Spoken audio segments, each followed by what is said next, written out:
Yo, what's up, guys, and welcome to a very different video on this channel. Today, I'm joined with, I was going to say the myth, the man, the myth, the legend, but it's the men, the myths, the legend. GradedGem, let's go. We got Connor, we got Tom. So we did a video before on. Well, actually, we did two videos on your channel, right? A pack battle, and then the podcast. Yeah. And then on my one, we just did a pack battle. So now I'm doing a podcast style video with them for my channel. So today, literally, there's been the whole, obviously, the coronavirus situation. A lot of money we thought was going to be gone from the economy, right? Yeah. People are going to lose their jobs. People are going to be really struggling. So I kind of expected, a big change in. I expected a lot more cards on the market at a lower price. I thought a lot of cards were going to dip because of the fact that people needed money, but the opposite has happened, right? Yeah, it's not gone well for you there, has it? Everything's expensive now. Everything's expensive. I think the collectors, the guys who collect it, like me, they don't really care about the money. They care about the cards. So yeah, I don't think a lot has come onto the market because of that. And then it's had the opposite effect. Everyone's been at home and they've been searching Pokemon cards, and then they've tried to buy them. So there's not much there, and people trying to buy them, it's just shot them all up. Exactly, yeah. So in this video, I kind of want to touch on a few points because me personally, I've always been a person, especially recently, that has been wanting to buy more cards. I got some money saved up for cards, and I've been wanting to buy, but I just haven't. Yeah. And I'll kind of let you know the reasons of that. But I guess this video in general is just going to be just collectors, chatting to collectors, and trying to figure out what's going on, and let you guys know at home watching this a little bit about the Pokemon market right now. Keep in mind that GradedGem have already done videos on this on their channel in much more depth than I can ever bring you guys. So make sure you guys go and check out GradedGem in the description. Is it every Monday now you post a video in that style? Yeah, it's got a name now as well. It's called Trading Card Talk because we couldn't think of anything more original. Let's go. Yeah, so make sure you guys go check that out. I've been watching as many videos as I can on this because the value and the content they give you is great, and I don't know if anyone else in the UK really does that, do they? No, there's some good USA YouTubers as well, Z&G Emporium, people like that. But in general, no one's really talking about the investment side in the UK, and that's what it's become. It's become an investment game almost. Yeah, and I think that's the hard part in it because I'm someone who honestly I'd count myself as a collector first and foremost, but any collector in this hobby or any hobby, you still have to pay attention to the investment side of things, right? It's still a lot of money that we're talking about, and you still have to try and at least manage that money as best as you can. Well, you don't want to purchase something, even whether you own something, and then it turns to nothing. Because you don't want. That's the whole point of collecting. That there wouldn't be any value in there if they weren't worth anything. Yeah. To other people have to value them as well. There's no point spending £200 on a card and then no one else wants that. So it's quite difficult. It's difficult to say you're a collector, but then you are an investor as well. But there's definitely more of those people coming on the scene. For sure, yeah. And I think the fact that prices haven't really gone down just shows you that the fact that the people out there who can afford to buy, say, a £2,000 card or much more now. In the crisis, I'm gonna say that they're probably comfortable, right? They've probably got money saved up to be able to actually still sustain themselves through the crisis. So really, these people, they're not really gonna be desperate to sell their cards. Maybe there's been more people selling lower graded cards or lower value cards, maybe PSA 8s, 7s, or something like that, and they just want to kind of clear up. But yeah, I think my eBay store's been taken apart. All of my all my lower value stuff has just been absolutely taken apart. I haven't got any stock left almost. So I think that shows that people are just willing to quite happy buy the lower grade. But I think the other problem was PSA was closed for a month and a half. We were sat here doing nothing, so therefore there was no PSA returns. There was no PSA submission, so that just stopped all the supply. Didn't it? It was totally different here. We were basically we were doing customer service for 2 months.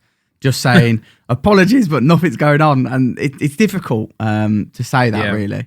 But that also helped push the prices up because if returns are coming to people and they're selling them, then it pushes the prices down. I don't know what. Well, people weren't getting their fix as well. It is an addiction at the end of the day. You're I want my cards, I want new cards, and if you're not getting them back from PSA or from us, then you got to go buy them. Yeah, simple. Yeah, literally. So obviously, I came into the collecting community a little bit more in depth in 2016. Obviously, I hadn't my old cards. Always used to collect cards, but never really graded any cards. Didn't really know about that. So in 2016, I started to delve into this a little bit more, and I want to touch on that as well, because I think the one question I want to ask is, when is the right time to buy cards? Okay, because I've been in, like I said, in 2016, I sold a Shadowless Charizard PSA 9 for £400. Yeah. To help fund my wedding, and I'm pretty sure that card now is around like 3,000. I'm seeing best not sales. to look, mate. Best not to look. Yeah. Literally, The yeah. best time to buy cards was years ago. Yeah. So then last year, I'm looking for this card. Not even in say November, I'm looking for this card again, the Shadowless Charizard, right? And I'm looking for my actual serial number. I'm looking, I'm looking for certain numbers. I'm looking for my one back for the sentimental value of it. Pulled that when I was a kid as well, so I want that Charizard back. So I'm not buying any other PSA 9s at that point, Shadowless. I want to find my one. Whereas now, then as well, that was like £1,400. So I've waited, I guess, 2-3 years, and this card's now £3,000. So in that example, and obviously that can, like, you can change that to every single other card out there. That's the prices, you know. What would you say in terms of pulling your finger out and just pulling the trigger? Like, when do you buy? Because now I'm thinking I can't buy it now at 3,000. The problem is people are, isn't it? I think that's the problem, is people are actually buying them at 3K. For me, I mean, my collecting's definitely slowed down as well. And that's not due to money. It's just to the fact that I'm used to paying £100 to £300 for these cards. And then someone's asking me for 1,500. Like, I'm like, are you know, and it's just a totally different market. I would maybe wait until PSA are back up to normal, you know, and we're getting loads of PSA returns, supplies come back. But I'll be honest, I don't see the cards going back to where they were ever. Yeah. Because if, you know, from 400 to $3,000, I can't ever see it being worth 400 again. It maybe could be worth 2. Yeah. Yeah. I'd say don't buy in November, December. Never buy in November, December if you want to get a good price. That's when that's when people are selling at their highest. And probably start of summer as well, people are selling at their highest. Like on a normal year, not a COVID year. Yes, our busiest times historically have been June, July, August, and that's because everyone's sending in stuff ready to sell at Christmas. Right, yeah. What I find weird is, though, I've never seen anyone get a PSA card for Christmas. Like, your mom and dad aren't buying you that. True. Mine might. Yours might. You know, my mum, like, a couple of Christmases ago, bought me, like, a box, a sealed box of, like, Diamond and Pearl or something like that. That's you know, and then I get this box, and I just I sell it a few months later, and I'm thinking, got a bit of... Bad person, man. Got a bit of money there on eBay, and then I'm like, why have I done that? Like, I think the trouble is with eBay is I think you do get a bit of like an addiction to selling, don't you? You're like, I've sold this here, but you don't stop and think, why have I sold that? Like, you know, back when I sold the Charizard and other cards, you know, for my wedding, I could have done something else. You know, I could have maybe took other work in order to keep these cards. I don't know. It's even worse if you've got the eBay app, because it makes that like little cha-ching noise when you sell something, and you're like, I just made some money. I got that on Shopify as well. I think me being a collector, I just want to. The price is not necessarily the issue, if you know what I'm saying. Like, I want this card. Just like, say I want to get the, you know, we spoke about this in your podcast before, the Lugia. Okay, so the Lugia from Neo Genesis, such a sick card. I want to get that card, right? So I'm looking around, and I see the price, and I think I don't want to pay that though, because I know it's not worth that, because I've seen a few sell in the past for a lot less, but then someone else will want that card so much that they'll come and buy that, and then it's gone for me. You know, there's not many of these cards around, really, is there? Like, well, end of the day, so even Team Rocket first editions are going to be really boring and talk about PSA population report, and they basically tell you how many's in the world. Even on a Dark Charizard first edition, there's still 400 of them, and for a PSA collector, that sounds like a lot. But when you go, the population of the world is 7 billion. Yeah. Like, they're not all collecting Pokemon cards, don't get me wrong. 6 billion of them. Yeah, but 400 is not many. It's not many in terms of... And some of these cards, like Dark Magneton, is a pop less than 50. That's not... To share that across the globe, that's not just in the UK or the US. Like, if you just need a couple of people really wanting it from anywhere, and suddenly it's a £4,000 card, and it's a Magneton. Yeah. It's not Charizard. You know what I mean? It's not so, you know, it's not a cool Pokemon, I don't think, anyway. It's not... Magneton tax. Yeah, like, so, but people, they're literally paying it because of a number, and then another number saying there's not many of that number. Yeah, but if you can't have the full set, what's the point? Yeah. When it comes to, if you're a set collector, you need that last card. It doesn't matter if you've spent like 10 grand on the rest. The last one's 2-3 grand, you're going to have to do it, or what's the point of spending the 10 originally? Yeah. And I think it's become such a speculation game as well now. Like, people are buying these cards and they're going, what's going to be worth double, triple the amount in 2-3 years' time? like they might be setting a record price. I think I told you like at Blaine's Moltres recently, we sold for $4,000. Yeah. But that guy might be buying it and going, that might be worth $12,000 soon.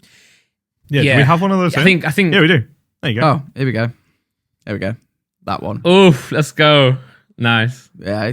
I think, you know what? I even saw that card on Instagram because what I've been doing recently, I've been on my Pokerand account, my Instagram account. I've just been following like as many like, Pokemon, accounts as I can just to see what's going on. And I think buying and selling maybe through Instagram as well, if you've got like, reputable sellers and that, is also a good thing to go by. Because obviously on eBay, you've got to also, first of all, compete with the fees, right? And compete with the rest of the people on eBay. But you also, you have a lot of people trying to maybe inflate the price a little bit more. Whereas obviously on Instagram, you're dealing with other collectors who are in the same shoes you're in. So maybe they'll sympathize with you a little bit more. Maybe they'll trade. Maybe they'll be able to just like knock something off or just have a safer trade maybe. Yeah, well, you used to trade a lot for a lot of your stuff, right? For the Watsy stuff?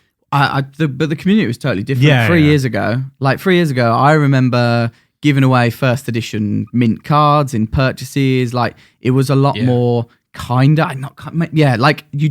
I did a giveaway like you always bring up of free base set booster packs.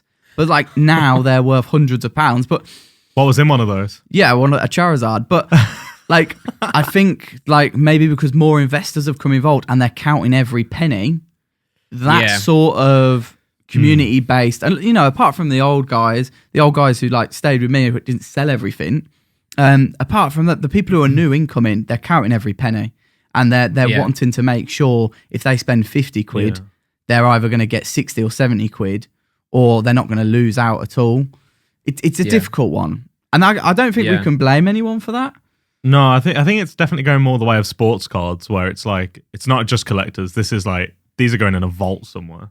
Yeah. Along with diamonds. I think it happened to Pokemon Go, right? I think Pokemon Go kind of caused that whole scene because I remember you had collectors who actually enjoyed just Pokemon. They love Pokemon, love the cards, the nostalgia, and they want to collect these cards. And then Pokemon Go happened, and everyone started looking in their cupboards, calling their mum up, saying like, "Have you got these binders?" Some obviously found out that their mum had thrown them away. I'm sure a lot of people watching this have got stories where like their parents would just bin them, shredded them, which is awful.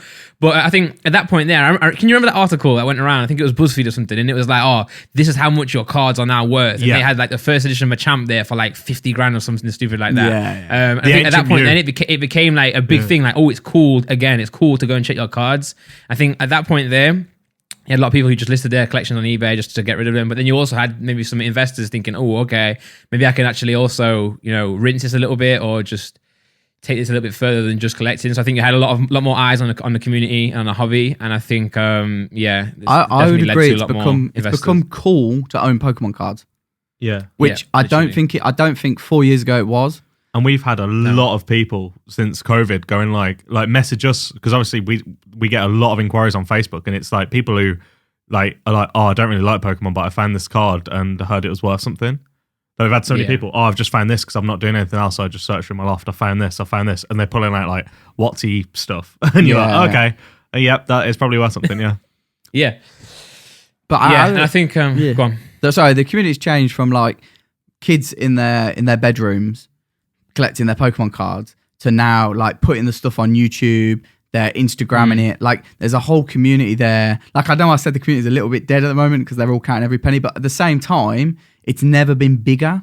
Like there's never been this many people sharing their stuff. They're, showing it all off, sure, but they're sharing it at the end of the day. Before, people were keeping it in binders, and the only way you're going to show anyone is if you invited your friends round, but then you'd be worried about getting bullied.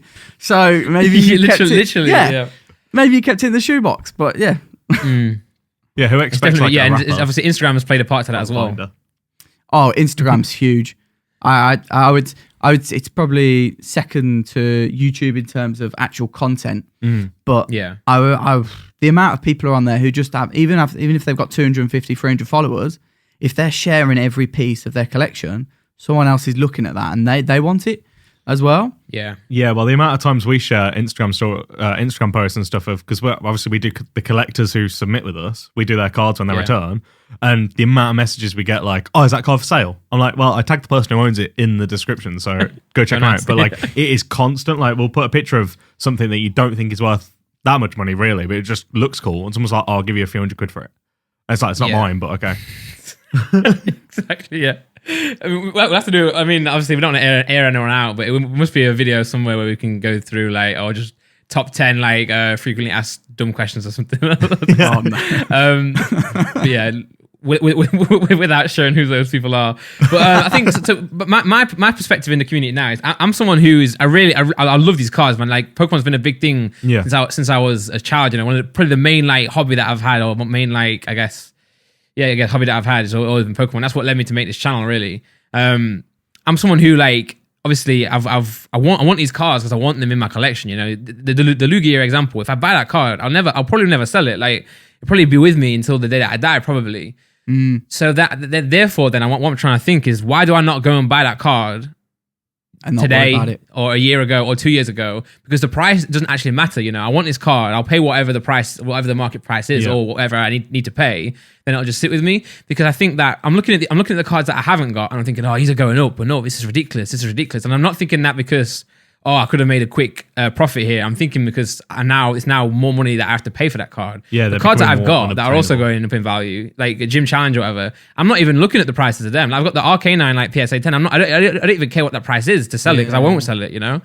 So then I'm trying to figure out, why am I then so against or so not willing to pay say Lugia goes on eBay right now. I should just go and buy that. But I won't, because I know I think that's overvalued, you know.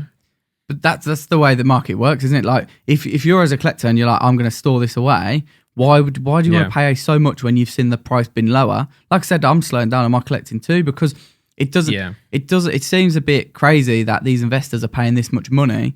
To me, I'd rather the cards ended up in collectors' hands. But the other issue is, like you said, you wouldn't sell your collection. I wouldn't sell my collection. You only need 10 or 20 more people like that, and where are you going to get the cards from? Like, because then they're not willing. If someone came up to me tomorrow and went, "Oh, here's 200 grand for your collection," I'd be like, "No, go away." Like, and that's the principle. Same with your gym. Like, there's a price on everything, but in general, these collectors are stubborn.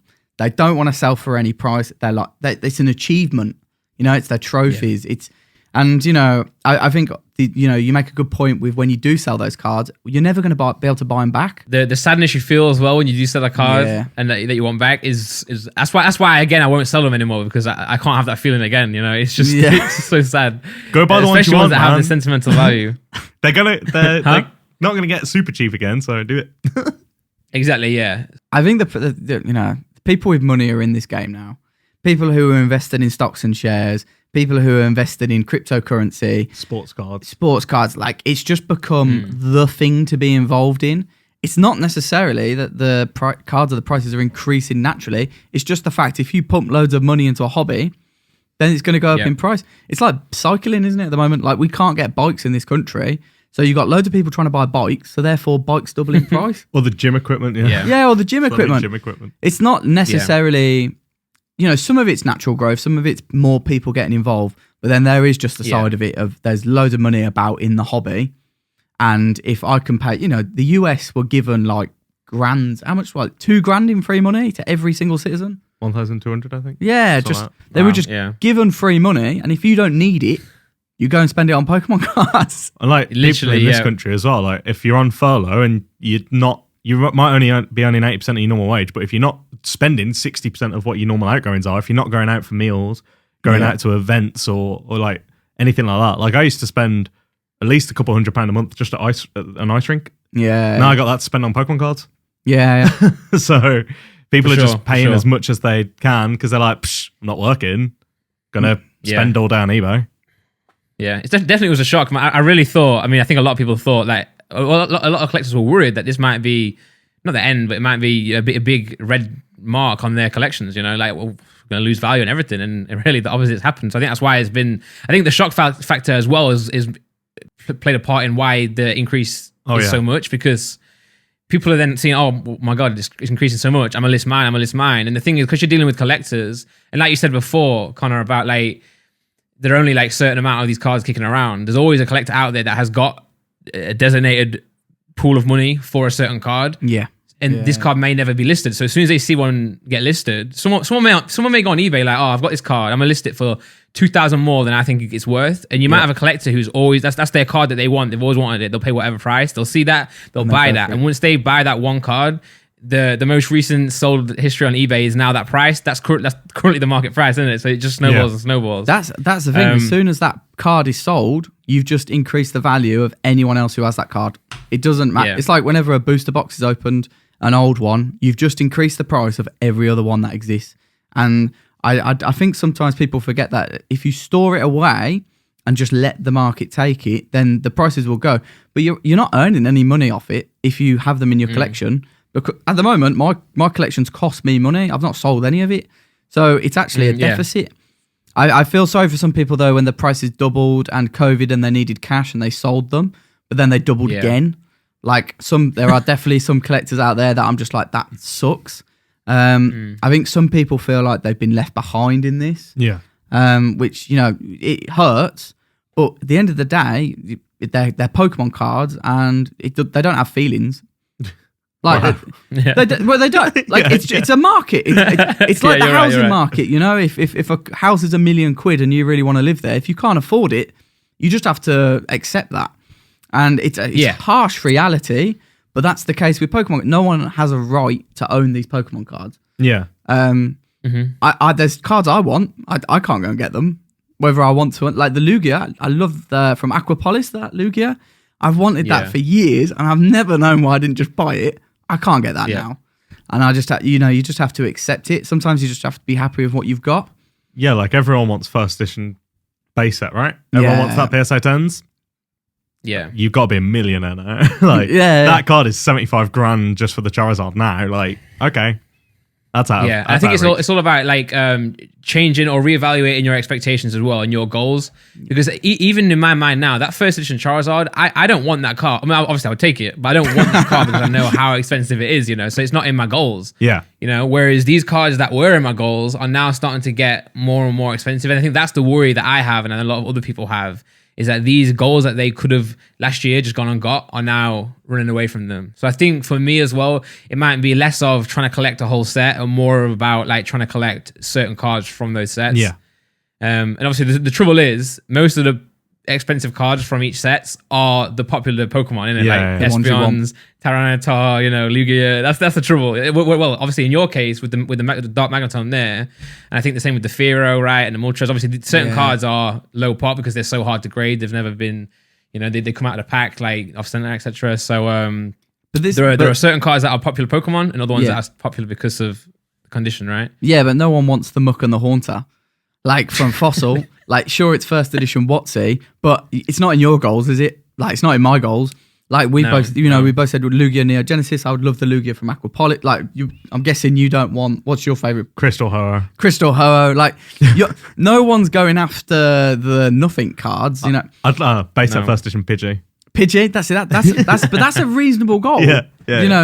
And I think you're right. I think we went from PSA 10 collectors. Then we went to PSA 9 collectors, and this is just on the PSA side. People are buying up PSA 7 and 8 sets. And we've seen more and more PR1 collectors. PR1 collectors as well. I see that guy on Instagram, Yeah. And the cards are beaten up, and they shouldn't be worth anything, but they still are. To be fair, though, that's how I remember my cards. Yeah, that's true, yeah. Like my nostalgia, my cards were battered. So Yeah. I like keep them in my pocket on the way to school, throw them at people. Literally, can you just imagine how much like value's been lost of just like dinner time, just trading through. Imagine how many first edition Charizards have just been like traded. Mental. Left in a puddle. But that's just what it is. It's just life, right? Really. It is a game at the end of the day.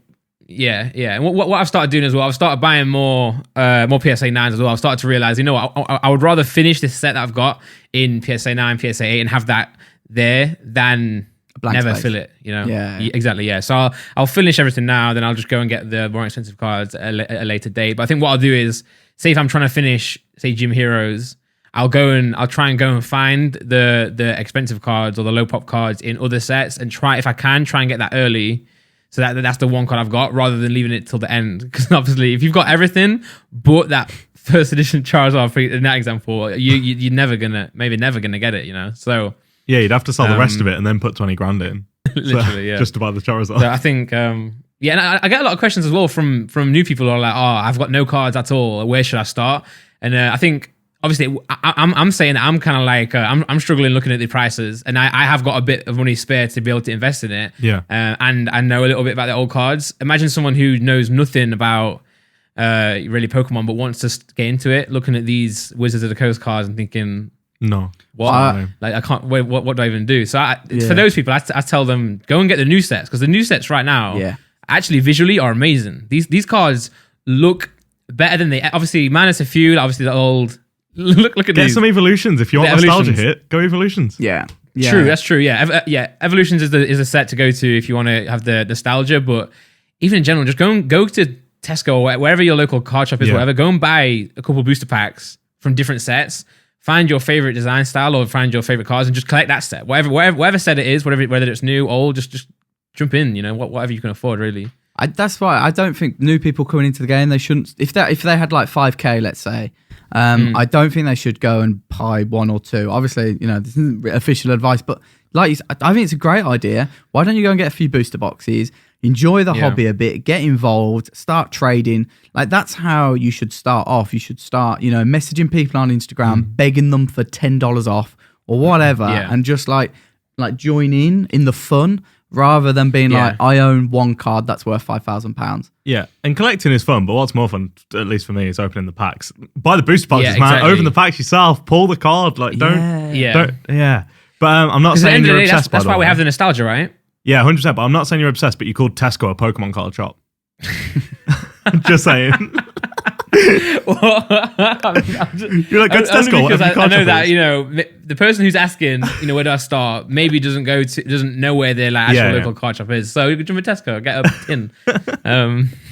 Hidden Fates, man. I've been getting Hidden Fates recently from Tesco. You know that? Right. I'm so gel. Like, I've been so many times for my shop, and I've looked every time, and it's the Sword and Shield starters tin. And I'm like, nah, that's not what I want. I think they've changed it now. I think they've just recently changed it. I think Tesco had no clue. I think they're thinking Pokemon tin, we'll put that on our shelf. And then obviously these tins are now like 40, 50 quid, aren't they? And then it's Laura went, they listed it as £10.50. I think, at the moment on Facebook. With Hidden Fates, I think we got to do a video on it because like there's so many people who are jumping on it. Like it's still one of our biggest submitted sets this month. Yeah. And that, you know, this is a set that come out like 8 months ago. And it's probably been the most submitted in the last 12 months. Oh, 100%. Like the amount of people who are just submitting Hidden Fates, getting the returns, getting those PSA 10s, but they're collecting them as well. It's probably the first time in a modern set where I've seen people hoarding PSA 10s. Normally in a modern set, they get the card and they flip it or they sell it for as much money as possible. Yeah, unless it's their favorite Pokemon. Yeah. They might keep that, but that's it. Yeah. Like, but people are keeping Hidden Fates. Yeah. That set, Hidden Fates, is a collector's set, right? Like, most sets that we have now, obviously, the way Pokemon run their business is all to do with the gameplay and the playability, which is how it should be. It is a game, trading card game at the end of the day. But with Hidden Fates, it's like, okay, a lot of these cards are reprints. We're not going to use that. These aren't really playable at all, other than if one was in like standard in the actual main set. So now, obviously, you've got a Hidden Fate set where one of the cards in that set is from like a subset where all the Pokemon are shiny. It's like, oh, I want to collect them all. Like, that's actually like the card artwork is sick, the collectability is high. So I think that combined with the fact that Pokemon is a big thing now, right? The Pokemon Go, like it's just huge again. So I think these modern sets are just achievable collection sets rather than going back from Wizards of the Coast. And obviously, you always get loads of questions. People say, oh, the modern cards are never going to be worth this in 10, 20 years. I think, to be fair, this Hidden Fate set could be one of those sets, you know? There's no reason why it couldn't. I mean, the good thing is, whenever anyone says, oh, these sets are never going to be worth anything, you just think, how about if I keep them in good condition? Because if everyone thinks that, because when base set come out, Fossil, all that stuff come out, no one went, oh, these are going to be worth thousands of pounds. And if they're saying that about Hidden Fates and they're saying that about the other sets, who knows? Yeah, well, I mean, even if you look at after WotC, you've been trying to get that Gengar and the Blastoise. Yeah. People, when they come out, they'll be like, oh, no, this ain't WotC. Yeah. But now it's like 700 quid for your card that you want. Yeah, and you know, they were 200 pre-COVID, and I tried, but... Yeah, exactly. So it's just like, at the end of the day, if you're not an investor, I'm not an investor at all. I just love these cards. Just go and get your favorite cards. Just go and get like whatever card you want, grade it through GradedGem, and then hold that card forever. And then if in 20, 30 years that card is worth something, then there you go. But at least you've had the fun of pulling it or buying it off someone and then grading it. You've gone through that enjoyment of it, and you've got something to show for it. You got something in a slab that you can cherish. And that's what it's about. And that's without that feeling that we have there in that example of modern cards. It's the same thing that people had back in the day. We collected cards for the sake of it. No one invested in this back then, so you just got to get involved and have fun, really. And I think that your best place there, if you have fun with it, then you've not lost anything. If you're buying into it, let's you buy your $4,000 Blaine's Moltres, and tomorrow it turns into £1,000 card, you're going to be hurt. Like that is going to hurt. Whereas if you buy £4,000 worth of booster boxes, you open them all, and you only get £1,000's worth. At least you had fun opening the booster boxes. And the ad revenue will be massive. And you... Long video. But opening packs is better than just going, I'm going to try and make some money. The thing is, obviously I'm a PSA collector. So there are people who, like me, will argue differently. They will say, the modern stuff is trash. So I'm gonna play a bit of devil's advocate. There are definitely people out there who will be like, the modern stuff is trash. Don't waste your time with it. What you should be doing is buying PSA 8s and PSA 9s of the old stuff, because they're not thousands of pounds. And I can see their argument, but then again, that's kind of that's kind of doing what they want you to do, because they want people to be more and more involved with WotC, because then that's just going to push that prices higher. I mean, you got to remember though, a lot of these collectors are just collectors, and it is literally just because people are keeping them in collections. I'm not being mean by keeping my cards. I just love my cards, and therefore I'm going to keep them. Yeah, we put them on display. We share. Yeah. Yeah. I think sometimes people feel like they're being nasty by not selling their cards. I've definitely had a few messages on my Instagram being like, "Why haven't you sold me this? I've offered you double what it's worth." And it's like, yeah, but I don't want to sell it. This is my son's birthday, and you're keeping it from me. Yeah, but I'm happy with it. Leave it alone. I've said no. Yeah. And I sometimes there's definitely collectors out there who are entitled because they feel like they've got loads of money and therefore they can just buy whatever they want. It's not how it works in real life though. Yeah, and the thing is, obviously, you guys have been playing through the new Sword and Shield a little bit, right? Yeah. Yeah, well, you get a lot of the old collectors maybe will never touch that game and have never touched generations before that. So, for example, say like, Dragapult, it may be 5,000 people's favorite Pokemon. Yeah. So these Dragapult cards that certain collectors may be turning their nose up at, people are buying these cards, and then they might these old collectors may miss out on this the new wave, etc. So I think there's always many sides of it. The new cards look sick. Toxtricity. Yeah, Toxtricity VMAX, sick. Yeah. So good. I would say by playing the game, it's been so strong by playing it. What's what we got there? Oh, that's sick. This is a Houndoom from the new Japanese set. Yeah, it's like the card is. I got to say, hold on, let me focus that. I got to say that, like, I think apart from some of the Galaxy foil Wizards of the Coast cards, I think these cards are like the nicest cards I've seen in like ever. Like this is just a regular V card as well. Like, not even a VMAX, not a full art or anything. It's like, that's so sick, man. Like, imagine that in a slab. Like, that's more of like a display piece, right? Literally, the boss's orders. I think it's called the secret rare one, the glittery one. Oh my god, that is a banger! It's so good. Yeah. I think a lot of the older collectors may will miss out on a few things here, because I think like even look at this. Like, I'll show you this Suicune. Yeah, they're just beautiful cards, man. Yeah, like. The thing is, the older collectors and like myself, like they're beautiful, the old cards, but I think you still have to enjoy the hobby as where it is now. Are you calling this card beautiful? And it's not beautiful. That card's not beautiful. That's a fat, ugly Charizard, and fair play. But in terms of like enjoying the hobby now, I feel like a lot of older collectors are missing out. They should be playing the games. They should be buying the new booster boxes, because that way you're just more involved and you know where. Like, I didn't know what Toxtricity was until we played the game. Yeah. But he's wicked. Shocker. Yeah, Shocker we called him. We called him Shocker. He's a great Pokemon. And I'd even say, XY Flashfire, like that's not very old. A lot of these XY sets, they're not very old. They've still doubled in price. So like maybe people who are just dismissive of modern sets shouldn't be, because people always seem to go back for that nostalgia hit. And if someone's 18 now playing Sword and Shield and getting the cards, when they're 24, 25, they're going to want them in PSA 10 condition. Yeah. Exactly, yeah. And Pokemon's one of the biggest franchises in the world, so it's not going to end. A lot of people are like, what if Pokemon just ends? They're not going to go, let's stop making money, guys. Let's just quit. It's always going to be a thing until I die, I'm sure. So I say it's okay for old collectors to maybe not enjoy the new Pokemon or not play them, but they shouldn't. I don't think they should tell their audience, or they shouldn't dismiss them for other people. Yeah, you shouldn't tell some. You should. These new cards are trash because they've not opened them. They've not experienced. They've not played the games.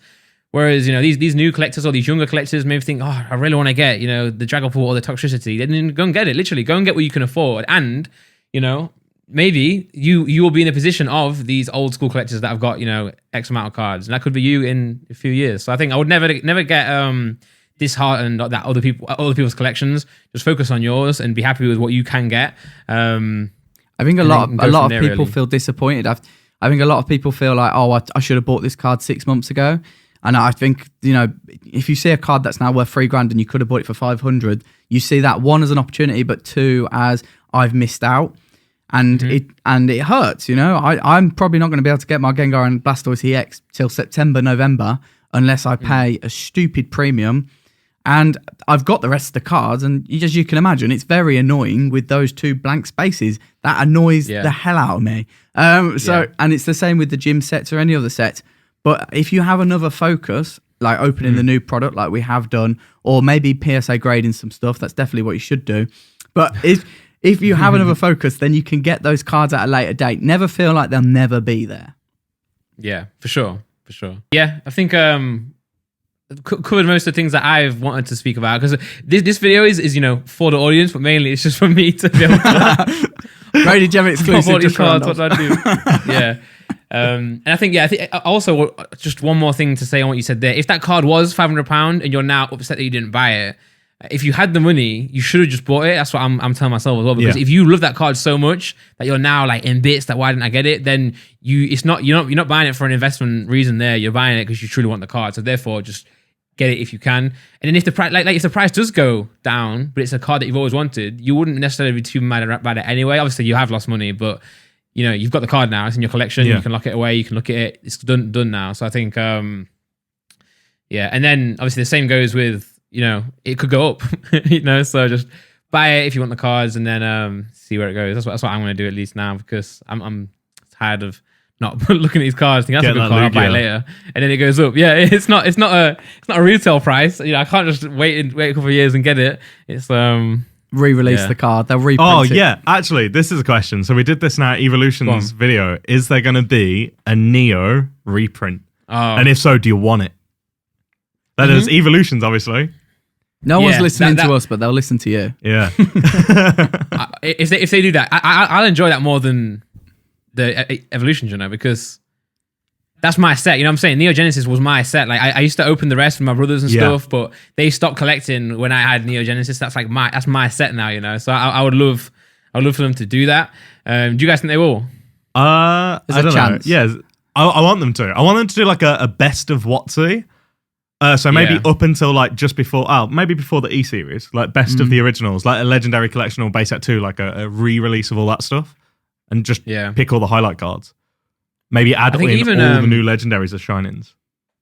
Have you seen the new, just last night, I think there's been a new set announced. Catching us off guard. It's called, and then let me find it. It's like a set with loads of Legendaries in it. And there's a new card, amazing rare. It's called Amazing Rare. Such a good name. Yeah, on the Jirachi and Rayquaza. Hold on, let me find this. It's another one of them sets that kind of looks as if it's been built for the collector. I think they're doing that a lot now. Is this a Japanese set or is this an English mini set? Japanese set, Japanese. Oh yeah, Legends Heartbeats is called. This is where we're really not experts in new Japanese stuff. No idea. Well, I saw it released at 4 a.m. when I was playing Warzone. So we was asleep because we were adults. Oh, that is pretty sick. It does look good, yeah. Yeah, it's Celebi, Lugia, and it's those two there. My top 3 favorite Pokemon are Celebi, Lugia, Espeon. So already I'm frothing at this set. But even that set, and Tag All Stars. What was that? I was saying Tag All Stars as well. I think that's another. Yeah, Tag All Stars is a set that I kind of feel like they. Why else would they make that if it's not for collectors? Same with Hidden Fates. Oh, they're going to do that in English, right? 100%. Yeah, well, it's rumored to say that the Hidden Fates set this year will be the Tag All Stars, the gold one, sexy pair ups. But my only worry about that is that, or my only concern is that obviously we're in V cards now, right? Yeah, and they're all GXs. So would they go back? Well, we'll have to see. I don't know. I think they'd stick with GXs because like that's what still they playable. were in Japanese. It's still playable as well. It's still in like legal play, so. It's just the gold cards though, isn't it? Like, it's not necessarily what the Pokemon are. I'd want the Mewtwo and Mew. It's literally the fact that they're gold and gold has value, but it's not real gold. Like, for some reason, our brains go, oh, that's a carat of gold on that card. And it's not. It's just a normal card. Tag Team All-Stars, though, a wicked set. I wish we'd actually open some, to be fair. If we'd have got a God pack, it would have not been on camera, let's be honest. No, bro. Do you know I've so I sell quite a few of those boxes on my store, right? And 2 people I've sold it to have both got God packs. Oh, I'm fuming. I was gonna say because you've opened quite a few, right? I've opened so many. Yeah, these guys bought one box off me and got it with 2 different instances. Oh, fuming, man. It's wild annoying. But like, even stuff like that, a God pack is such like that's insane, right? I opened a whole bunch of secret rares, it's like an old school error pack. Yeah, where you get like all hollows. Oh, how's this happened? I don't know, but do you think they'd ever do that in English though? Yeah, you feel like they would? Yeah, 100%. That would hype it up, wouldn't it? Yeah, like I think people would be buying those packs for like £30 a pack.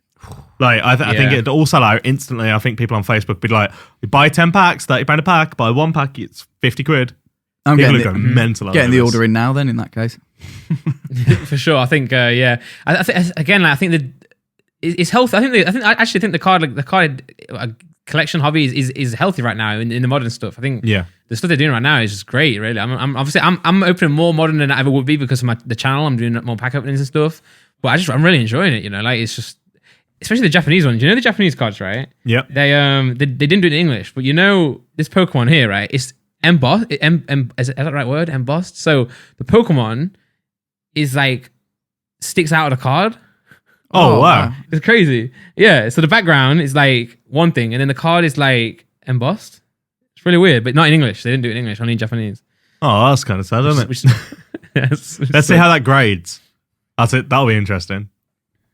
True, yeah, exactly. But I don't know, these cards are sick, man. I'm a big fan. One question I was going to ask as well is, maybe you can put this into your video of when you do Hidden Fates, is for sure. Do you think they'll reprint Hidden Fates? As in like... Because there's no reprints right now. Like I'm kind of tempted to say that they have. Like I have no obvious facts, but the amount of stuff on the Facebook groups that have come from America, people have like. I saw a picture earlier of a guy in a bath, literally surrounded by like 1,000 tins. Right. Okay. And like that was taken like yesterday, and it's like, well, that wasn't there a few weeks ago. I think the problem you had was loads of people hoarded them. Yeah, it's what happened with evolutions. So, like, people, instead of opening them up and selling them or whatever, they bought them and then they just kept them. So, the thing is, they don't put them in collection boxes. You got to remember that. Yeah. So, of the new stuff, it's either Hidden Fates, like, you won't see them in, like, a big collection box and you'll just get one booster. That's the difference. We were talking about Evolutions and Steam Siege basically being in every collection box. You won't see that with Hidden Fates. So, whether I don't think they'll reprint it. I think it's a mini set. Yeah. So so much more has come onto the market though in the last week or so.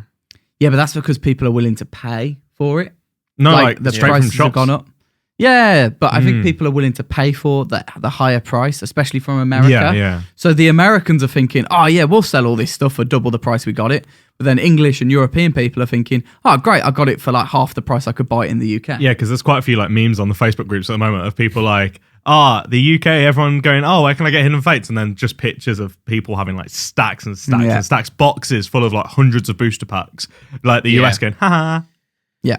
Yeah. It's a tough one as well because I think the fact that like you said it is a mini set makes me feel like, obviously, Roaring Skies was a box that was like triple or more of what the actual like retail price was, and then they just reprinted it. But I think that's because obviously the Shaman in that was like a super playable card, and people needed it in their decks.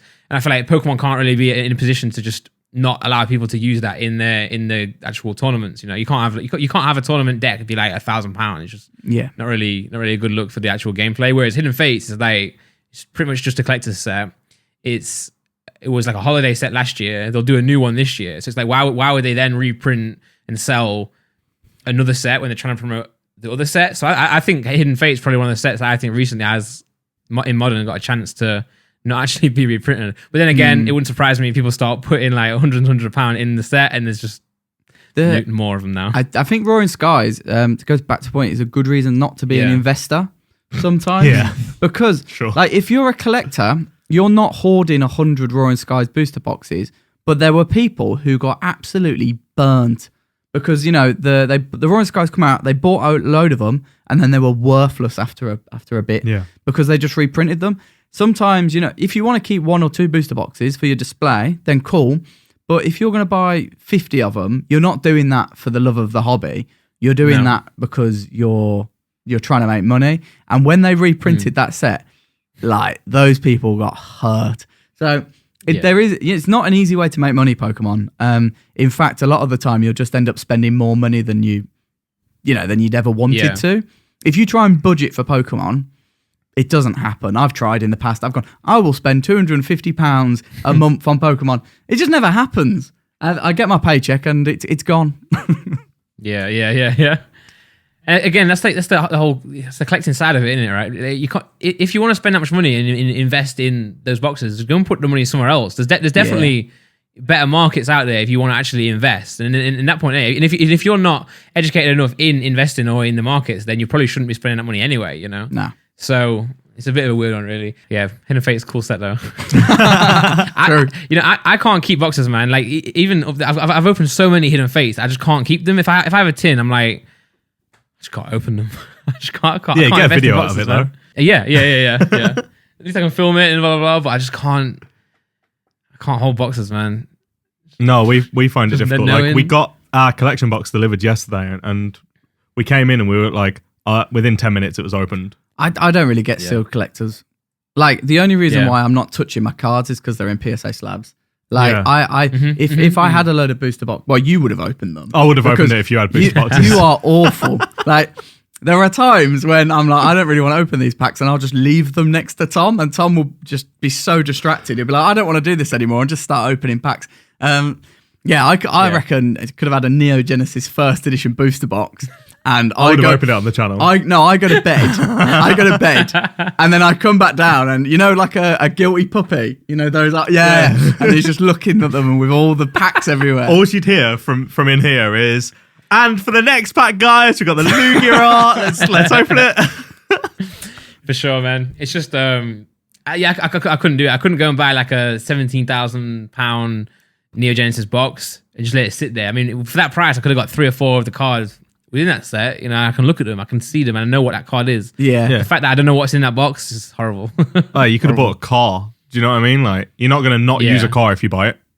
You might as well use the card. You might as well open the booster packs. Yeah. No, it's fair play to those collectors who can do it. They've got self-control issues, man. But like, I can it's do a major that. flex as well. It's a good feeling. If you got the self-control to not open that, then you're fair play. But each people are different. I don't know how I'd deal with that. If I saw someone who just had that on their shelf, I'd be like, go on, do it. I'd be like the devil on their shoulder. Just do it. Open it. It'd be fun. Yeah. Make sure you Instagram live it or something. I don't care. Open it. They're like people also, there's actually percentage numbers of how much percent you would lose value-wise if you open a box. I think that's the difference now. There's so many statistics and analytics and financial terms going on in the Pokemon market. You do kind of have to pinch yourself sometimes and be like, what? Like, we're talking about collecting Pokemon cards, and there's someone telling me, oh, your value is 60% less or 60. And it's a different world, really, from Pokemon. Like you said, you're just a collector. You don't really, you're not going to be going into the dwells of 40% and the ratios and stuff. But people do. So yeah, but like Leonhardt, when he opened that Charizard the other day on video, he wasn't shaking like this because it was a lot of money. He was shaking because he'd pulled the holy grail of Pokemon cards. Like, you're never going to do that again. Like, pretty much realistically, never going to happen. Like, it's not. Yeah, sure, it's an expensive card, but that is the Pokemon card. Do you know what I mean? Like, he wasn't shaking because it was expensive. He was shaking because, oh my God, I did it. Yeah. I'm one of the only people that will do it now. Yeah, especially to do it on camera as well. Oh, nuts. Yeah. If you there's a guy who's opening basketball cards. I'm not sure who he packs, but I think it like Michael Jordan or something like that. And it's like the Charizard of the basketball world, or whatever. And he, I think he's so excited. He like spits on the card. Oh no! I'll send you. No, it's not massively, but he's like, "Oh my God, just put." And as he's like, says that, it's a little like. I'll send you the link. It's the funniest video ever, man. Oh, you die, man. You know what? I didn't even read the title. I didn't know what it was. I just saw this guy opening packs, so I'm just sat there watching him. And then he ended up pulling like the Charizard, for example, and then spits on it. You know, he's got gloves. I think he's got gloves on and everything. It's jokes. Have you seen like people in Europe and that they're sending basketball, football cards, and like we've had baseball and American football come through recently. Yeah. And like I think even outside of Pokemon, just trading cards in general. If this, everyone just seems to be wanting to get packs. We was opening these. Yeah, we opened Match Attacks the other day. Sterling. Basically, we needed a Pokemon card fix, but we didn't have Pokemon cards on us, so we opened a load of Match Attacks. Nice. But like, it just seems to be like people are just getting into trading cards, whatever they are. Yeah. I respect that because like I think a lot of people are closet trading card collectors. Do you know what I mean? Yeah. Like, and I don't think a lot of people are going down the pub and going, "Oh, I pulled myself a Luka Doncic," but they're right when they go home, they are. Yeah, to be fair though, it is like you don't go down the pub and tell everyone your gambling addiction either, do you? And that's what it is. When you open a packet, it's just straight up gambling. Like interesting. So it is. Opening a packet is 100% gambling. You've got like a 1 in 4 chance. 100% of pulling something. It's like Instagram as well. It's Instagram and like social media and stuff. Because, for example, we'd never be speaking like this. Yeah. If this wasn't a thing, So how often will you meet people who have got similar interests to you in the pub? So this person may have an interest, like you say, at the pub of Pokemon cards, but I'm not going to tell Steve, his mate, he's going to go back on Instagram, then sell the card. Yeah. So it's good, really. Do you know Gary V, the Gary Vaynerchuk American guy? Yeah. So it's like a big American social media, like he's got like a social media advertising agency, and he's really big into baseball cards, basketball cards, and recently he's been pushing like the narrative of like sports cards are the future, sports cards are the next thing. So I think that has also led in the increase of basketball cards and sports cards. And the same thing in Pokemon, there are certain people who have the reach and the power in the community to say like this card is now it's worth more, so everyone goes and buys that card. Like the Typhlosion, right? You have like SM Pratt starts pushing his card. Next minute, everyone's buying it at ridiculous amounts. And I'm not saying he's the sole reason, but it's a reason why those cards are now being spoke about more. Well, he's the voice of the community. Like if there is a voice of the Pokemon community, it's Scott. Yeah. So, yeah, I would say a lot of people look to him for advice on where they should put their money and stuff. The problem is I think he's just doing it from his perspective, and I don't think he means for people to just jump on the bandwagon and buy these cards. He just wants to talk about his cards. Literally, yeah. But the problem is when you have such a powerful voice, like it's really, if I went on our YouTube channel and went, "This is the most expensive card ever," no one would listen. But if we had the maybe sub numbers you do and did that, then people might be like, "Oh, that's the most the most impressive and most expensive card ever," and go and buy it. Yeah. So if like PewDiePie was going like Arcanine, 100%, it's gone. Yeah. Yeah, you only need £1 million card. Yeah, you don't need that big influencers to just a few of them. I mean, PewDiePie's pretty big. Yeah. But you only need a couple of those influencers. Yeah. And prices of the cards will just shoot for the moon. Yeah, for sure. Yeah, I don't think Scott's doing anything malicious there. No, not at all. The fact of it, me mentioning the first edition Lugia, people now want that card. It's just it's what it is. Like you blame yourself for the price rises. We've seen quite a few people submit the 17 Typhlosion, and when they've messaged us, they've gone, "Oh, Randolph's like thinks this card's cool, so I'm going to submit it." Yeah, so we've already seen the proof of that. Yeah, it's crazy. But in that card as well, it skyrockets, I think, because like you said before, it's such a small. It's a big community, but it's a small community at the same time because there's not many of these cards around. So what's Typhlosion? There's like 9, right, in PSA 10. Yeah, not many. There's about that. I don't know the top of my head, but not many.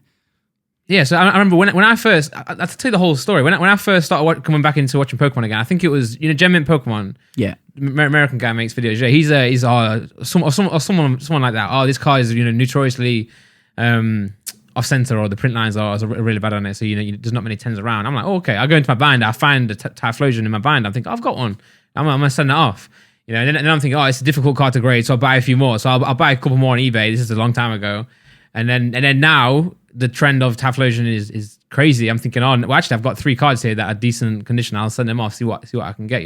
Probably won't even sell those because I can't bring myself to have the heartbreak of them going even more. So I'll just keep them. But it's a bit of both, really. It's like I think that's a nice card, but combined with the fact that other people think that's a nice card, and it may be worth a bit more, combined with the fact that it's hard to grade, now means it's one of my favorite cards. It's weird. It's a weird thing, but I think everything plays a part. And that goes to what we said at the beginning of the video, is that even though some people may not be in this to make money, the value of the cards make them better. Yeah. Yeah. I think I confused a few people when I was saying that, but you've got the point right there on the head.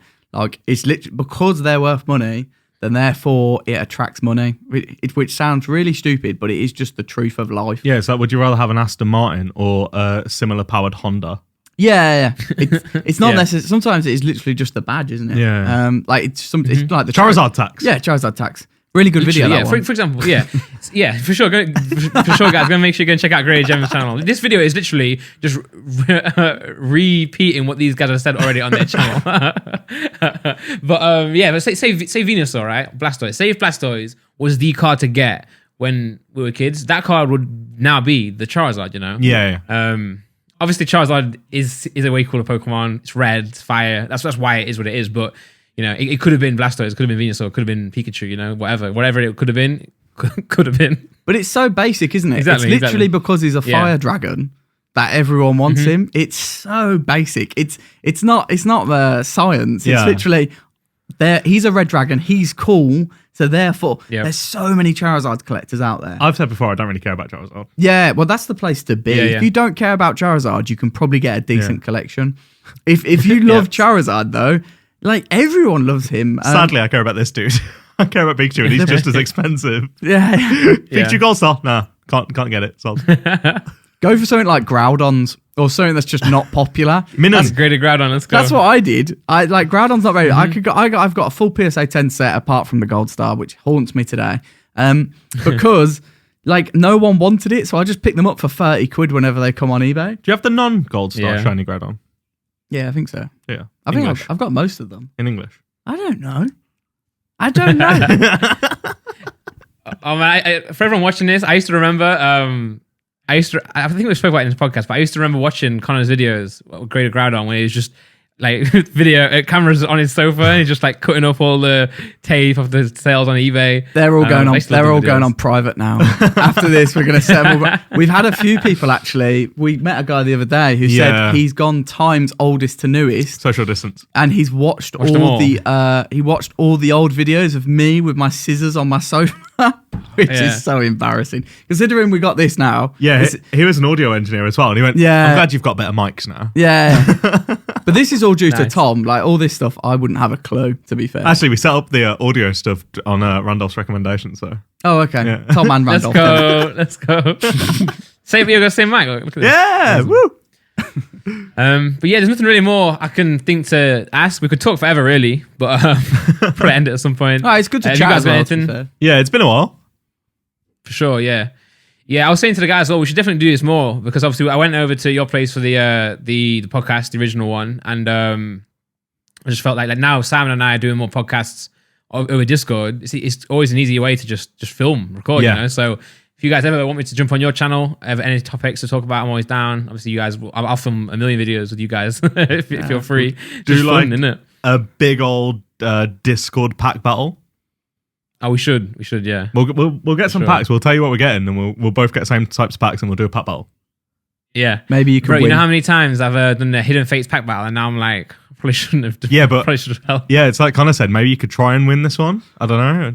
That was so bad. Yeah. You came down here. It was like guys, go. I'll leave a link in the description of the last one. We had a little bit of lag issues, but we're back. So the last pack battle we did was with Hidden Fates, and they destroyed me. can't believe it, man. We got you you got God of War, right? Hmm? You got the God of War, the shiny God of War. Yeah. It wasn't the fact that our pulls were amazing. You just didn't pull anything. I think you pulled harsh. A Kartana and that was it. Yeah, it was just harsh. And even your best pull, we would get something better on your best pull. Like it was ridiculous. Just harsh. We did one with Laura the other day, and she just destroyed me. I just no look, man. You know what? The new set, the Rebel Clash, that's the only set in a long time I had like amazing look on. I think I've pulled both of the gold, there's like the gold shiny Berserker twice and the gold Frostmoth twice. I'm having a good time with this set. Here's a question for you. What do you think of Berserker? I like it. It's a great Pokemon. Do you hate it? It's not a Persian. Why is it not? It stresses me out. Why isn't it a Persian, man? Why isn't it Galarian Persian? What? Well, it's because I don't know why there's done so many different variants of Meowth. Because you got Meowth, you got Alolan Meowth, Alolan Persian, Galarian Meowth, and then Berserker. But like I don't understand why it's not just Galarian Persian. Why does it have to be a different? It's stressing me out. Got you. Or just don't do Galarian Meowth and just make it a new Pokemon. Yeah, exactly. Yeah. It's just Meowth with a beard, isn't it? It's Meowth with a serious double chin issue. Did you catch one? Yeah, we got Galarian Meowth. I don't think we've evolved it yet. No, I don't think I want it. I hated it when when I first saw Meowth, I thought that was the whole Pokemon. Yeah. When you look at it from behind, it's just a beard, isn't it? Yeah. It really disappointed because I thought that was just the Pokemon's like fur or body, and you look from behind, it's just like a skinny Meowth with a massive beard. Oh, actually, I know what I did with mine. I traded it for a normal Meowth. Nice. I think it's in one of the train stations. I just like get rid of that thing, get a proper Meowth. But yeah, thanks for watching, guys. Let me know if you want me to do more things like this with GradedGem, and I'm down. And yeah, thanks for watching, and see you guys soon.